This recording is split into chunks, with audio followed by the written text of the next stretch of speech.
ጤና ይስጥልኝ እንዴት ውላችኋል ተመልካቾች ከዜና ኢትዮጵያ ወደ ሰዓቱ የስፖርት ዘገባዎች እናልፋለን። ሲንቄ ባንክ የስፖርት ዘገባችን የክብር አጋር ነው። የኢትዮጵያ የአጭር የመካከለኛ ርቀት የ3000 ሜትር መሰናክልና የሜዳ ተግባራት ክለቦች አቋም መለኪያ ውድድር በዛሬው ዕለት ተጀመረ። ውድድሩ በቅርቡ ዓለም አቀፍ እውቅና በተሰጠው የአዲስ አበባ ዓለም አቀፍ አትሌቲክስ መለማመጃ ስፍራ ነው እየተከናወነ የሚገኘው። ለክለቦችና ለተወዳዳሪዎች የውድድር ዕድል መፍጠርና ለቀጣይ ውድድሮች መዘጋጃነት በተዘጋጀ ውድድር 27 ክለቦች፣ አንድ የስልጠና ማዕከልና አንድ የስፖርት አካዳሚ የተሳተፉ ነው። በመጀመሪያ ቀን በተደረገ የፍጻሜ ውድድርም በሴቶች ርዝመት ዝላይ ፖል ኦመድ ከኢትዮጵያ ንግድ ባንክ 5.88 በመዝለል አንደኛ ስትወጣ፣ በጸሎት አለማየሁ ከመቻል ሁለተኛ፣ ስቴር ቶለሳ ከሸገር ከተማ ሶስተኛ ደረጃን በመያዝ አጠናቃለች። በዚህ ውድድር በተገኙ አትሌቶች የመጀመሪያ የመክፈቻ ውድድር ምን ይመስላል የሚለውን ሊነግረን ባልደረባችን አብርሃም አድማሱ በቀጥታ መስመራችን ላይ ይገኛል። አብርሃም፣ የመጀመሪያ ቀን የውድድር ሂደቱ ምን ይመስላል የሚለውን ለተመልካቾች ማድረስ ትችላለህ? አመሰግናለሁ ተመስገን። ቀደም ሲል እንዳነሳው እንግዲህ አመታዊው የኢትዮጵያ የአጭር የመካከለኛ ርቀት የ3000 ሜትር መሰናክልና የሜዳ ተግባራት የክለቦች አቋም መለኪያ የምዘና ውድድር በዛሬው ዕለት በአዲስ አበባ ዓለም አቀፍ ስቴዲየም የአትሌቲክስ የመለማመጃ ስፍራ ላይ ተጀምሯል። እንግዲህ ይህ አዲስ አበባ ዓለም አቀፍ ስቴዲየም አትሌቲክስ የመለማመጃ ስፍራ በቅርቡ ዓለም አቀፍ ደረጃውን እንግዲህ ባሟላ መልኩ ሰርቲፋይ እንደሆነ ወይም ደግሞ እውቅና እንደተሰጠው ይታወቃልና ለመጀመሪያ ጊዜም ነው እንደዚህ አይነት ውድድሮችን እያስተናገደ የሚገኘው። ላለፉት ዓመታት ውድድሮቹ እንግዲህ በኢትዮጵያ ስፖርት አካዳሚ ነበር ሲከናወኑ የነበረው። የኢትዮጵያ ስፖርት አካዳሚ እንደሚታወቀው ሁለቱ የመጀመሪያ መስመርና ሁለተኛ መስመር ወይም ደግሞ ሁለቱ መሞች መላጣቸውን ተከትሎ አትሌቶች በቁጥር ተገድበው እንዲወዳደሩ ሲያደርግ ነበረ።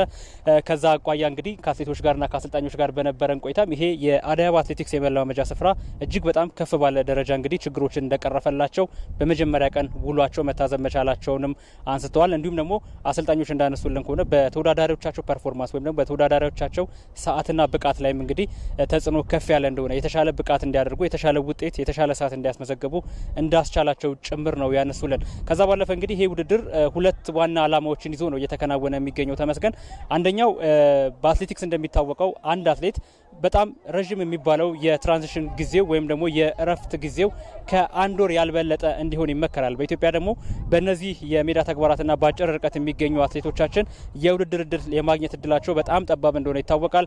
የአመታዊ የክለቦች ሻምፒዮና፣ አመታዊ የኢትዮጵያ አትሌቲክስ ሻምፒዮና ላይ ካልሆነ በስተቀር የውድድር እድል አያገኙም። ስለዚህ የኢትዮጵያ አትሌቲክስ ፌዴሬሽን ቢያንስ ከመካከለኛ ርቀት ጀምሮ ያሉ ርቀቶችና የሜዳ ተግባራት በየአመቱ ክለቦች አትሌቶቻቸው ምን ያህል ደረጃ ላይ ይገኛሉ የሚለውን እንዲያዩበት የሚያስችል ውድድር እንዲሆን ታሳቢ አድርጎ ነው እየተከናወነ የሚገኘው።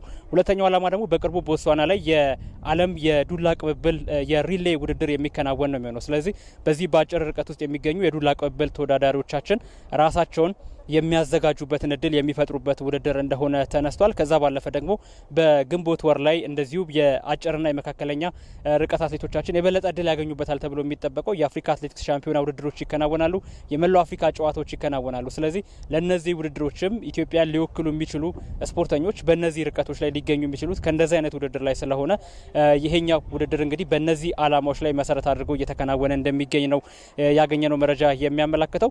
ዛሬ እንግዲህ የመጀመሪያ ቀኑ ላይ ነው የሚገኘው። በርካታ የፍጻሜና የማጣሪያ ውድድሮች እየተከናወኑ ይገኛሉ። ለ5 ተከታታይ ቀናት ያህል እንግዲህ በዚህ በአዲስ አበባ ዓለም አቀፍ ስቴዲየም አትሌቲክስ የመለማመጃ ስፍራ ላይ የኢትዮጵያ የክለቦች የአጭር የመካከለኛና የ3000 ሜትር እንዲሁም የሜዳ ተግባራት ውድድር የሚከናወን ይሆናል። ተመስገን፣ ለአሁን ያለን መረጃ ይህንን ይመስላል። አብርሃም አመሰግናለሁ። ወደ ቀጣይ ዜና እናልፋለን። በሲቢኤ ኢትዮጵያ ፕሪሚየር ሊግ 12ኛ ሳምንት ፋሲል ከነማ ያለመሸነፍ ግስጋሴውን ያስቀጠለበትንና የሊጉ መሪ መሆን የቻለበትን ውጤት አስመዝግቧል።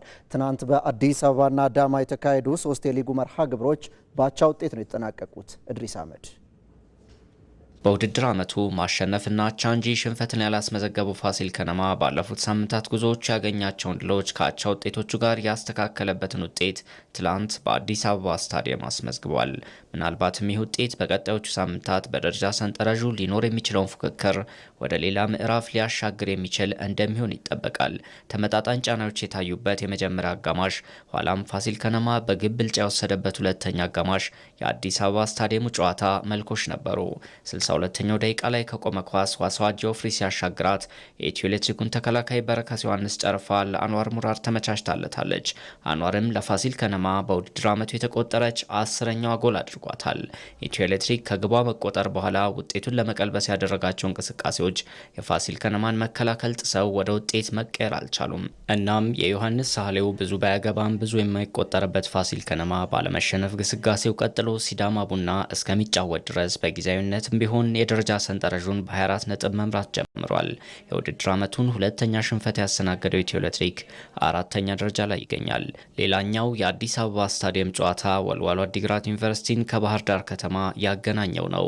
ይህኛው ጨዋታ ግብ አልተስተናገደበትም።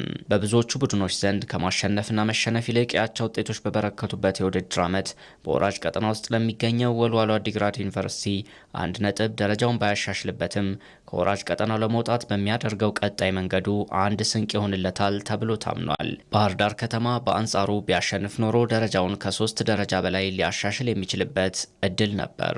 የአዳማ ሳይንስና ቴክኖሎጂ ዩኒቨርሲቲ ስታዲየምም በተመሳሳይ 2 ጨዋታዎችን አስተናግዷል። በመጀመሪያው አጋማሽ 40ኛው ደቂቃ ላይ የሊጉ የመጀመሪያዎቹ ሳምንታት ድምቀት የነበረው አቤል ያለው ከጉዳት መልስ ለፈረሰኞቹ የውድድር ዓመቱን 10ኛ ግብ አስቆጥሮ መሪ አድርጓቸው ነበር።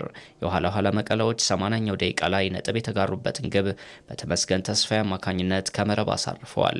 3ኛ የአቻ ውጤቱን ያስመዘገበው ቅዱስ ጊዮርጊስ 6ኛ ደረጃ ላይ ሲቀመጥ መቀለ ሰባ እንደርታ በወራጅ ቀጠናው 18ኛ ደረጃን ይዟል።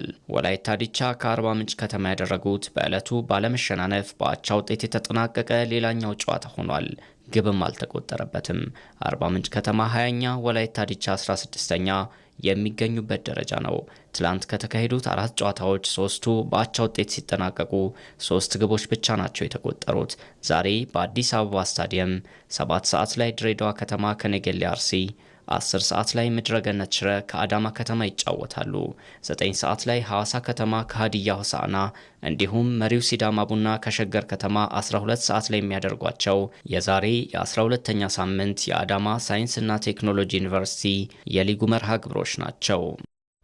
ከውጭ በእንግሊዝ ፕሪሚየር ሊግ 19ኛ ሳምንት ዛሬ ምሽት 5 ሰዓት ከሩብ ላይ አርሰናል በኤሚሬትስ ከአስቶን ቪላ የሚያደርገው ጨዋታ ትኩረትን ስቧል። ይበልጣል ሰውነት ፕሪሚየር ሊግ የበዓል ሰሞን መርሃ ግብር ዛሬ ምሽት 6 ጨዋታዎች ይከናወናሉ። በርንሌ ኒውካስል ዩናይትድን፣ ቼልሲ ቦርንማውዝን፣ ኖቲንጋም ፎረስት ኤቨርተንን፣ ዌስትሃም ዩናይትድ ብራይተንን፣ አርሰናል አስቶን ቪላን እንዲሁም ማንቸስተር ዩናይትድ ወልቨርሃምፕተን ወንደረርስን ያስተናግዳሉ። ምሽት 5:15 ኤሚሬትስ ላይ ጅማሮን የሚያደርገው የአርሰናልና የአስቶን ቪላ ጨዋታ በእጅጉ ይጠበቃል። የሊጉ መሪ አርሰናል ድል የሚቀናው ከሆነ ከተከታዩ ማንቸስተር ሲቲ ጋር ያላቸውን የነጥብ ልዩነት በ5 ያሰፋል። ከ2003-2004 የውድድር ዘመን በኋላ የመጀመሪያ የፕሪሚየር ሊግ ክብሩን ከፍ ለማድረግ እየገሰገሰ የሚገኘው የሚኬል አርቴታ ስብስብ አጋማሽ የውድድር ዓመቱን የሊጉ አናት ላይ ሆኖም የሚያጠናቅቅበት እድል አለው። በአንጻሩ የኡናይ ኤምሪ አስቶን ቪላ ከመቼውም ጊዜ በላይ እንደ ንስር ከፍ ብሎ እየበረረ በሚገኝበት ጊዜ የሚያደርገው ወሳኝ ግጥሚያ ነው። የበርሚንግሃሙ ክለብ በ18ኛ ሳምንት ቼልሲን ከመመራት ተነስቶ 2-1 ካሸነፈ በኋላ በሁሉም ውድድሮች 11ኛ ተከታታይ ድሉን ማሳካቱ አይዘነጋም። ዛሬ ከኤሚሬትስ ሙሉ 3 ነጥብ ይዞ መመለስ ከቻለ ነጥቡን ከአርሰናል እኩል 39 ያደርሳል። የራሱን ነጥብ ከማሳደጉ በተጨማሪ ከነገ ወዲያ በፈረንጆች አዲስ ዓመት ሰንደርላንድን ለሚገጥመው ማንቸስተር ሲቲም የመስፈንጠሪያ ዕድል ያመቻችለታል። ሚኬል አርቴታ በወሳኙ የምሽቱ ግጥሚያ የበርካታ ተጫዋቾቻቸውን ግልጋሎት በጉዳት ምክንያት አያገኙም። ክርስቲያን ሞስኬራ፣ ቤን ዋይት፣ ሪካርዶ ካላፊዮሪና ማክስ ዶማን ከስብስቡ ውጭ ናቸው። ጁሬን ቲምበርም የመመለሱ ነገር አልተረጋገጠም። ቲምበር ብራይተንን 2-1 ባሸነፉበት ጨዋታ ከስብስቡ ውጭ ነበር። ኔዘርላንዳዊው ክሪስታል ፓላስን በመለያ ዓመት ባሸነፉበት የካራባ ዋንጫ የሩብ ፍጻሜ ግጥሚያ ላይ ነው ጉዳቱ ያጋጠመው። የቲምበርን አለመኖር ተከትሎ ዴክላን ራይስ በብራይተኑ ጨዋታ በቀይ መስመር ተከላካይ ስፍራው መሰለፉ ይታወሳል። ከሃቨርትዝ ከረጅም የጉልበት ጉዳት በኋላ ለመመለስ ቢቃረብም በዛሬው ጨዋታ ግን አይሰለፍም ነው የተባለው። በብራይተኑ ጨዋታ የተመለሰው የቡድኑ የጀርባ አጥንት ጋብሪኤል ማጋላይስ ዛሬ በቋሚነት እንደሚጀምር ይጠበቃል። በአስቶን ቪላ በኩል አዲስ የጉዳት ዜና ባይኖርም ሮዝ ባርክሌ፣ ፓው ቶሬዝ እና ታይሮ ሚንግስ ከጉዳታቸው አላገገሙም። ለአሰልጣኝ አሰልጣኝ ኡናይ ኤምሪ ትልቁ ስጋታቸው በቅጣትና በአፍሪካ ዋንጫው ምክንያት ወሳኝ ተጫዋቾቻቸውን ማጣታቸው ነው። ማቲካሽና ቡባካር ካማራ በቼልሲው ጨዋታ የውድድር ዓመቱ 5ኛ ቢጫ ካርድ እንደማየታቸው የዛሬው ግጥሚያ ያመልጣቸዋል። ጥሩ ቁመና ላይ ይገኝ የነበረው አይቫን ጉሳንድ ደግሞ ከአይቮሪ ኮስት ብሔራዊ ቡድን ጋር በሞሮኮ ይገኛል። በቡድኖቹ የመጨረሻ የእርስ በርስ ግንኙነት አስቶን ቪላ ባለቀ ደቂቃ አስቆጥሮ 2-1 ማሸነፉ ይታወሳል። አርሰናል ካለፈው 5 ጨዋታዎች 3ቱን ያሸነፈ እንጂ ያሸነፈበት መንገድ አሳማኝ አልነበረም። የብቃቱ ጣራ ላይ የሚገኘው ኦሊ ዋትኪንስ ዛሬም የመድፉ ተከላካዮች ፈተና እንደሚሆን ይጠበቃል። እንግሊዛዊው አጥቂ አርሰናል ላይ በ11 የሊግ ግጥሚያዎች 6 ግቦችን አስቆጥሯል። ለዜና ኢትዮጵያ የተዘጋጁ ስፖርታዊ ዜናዎቻችን አበቁ። በያላችሁበት ሰላም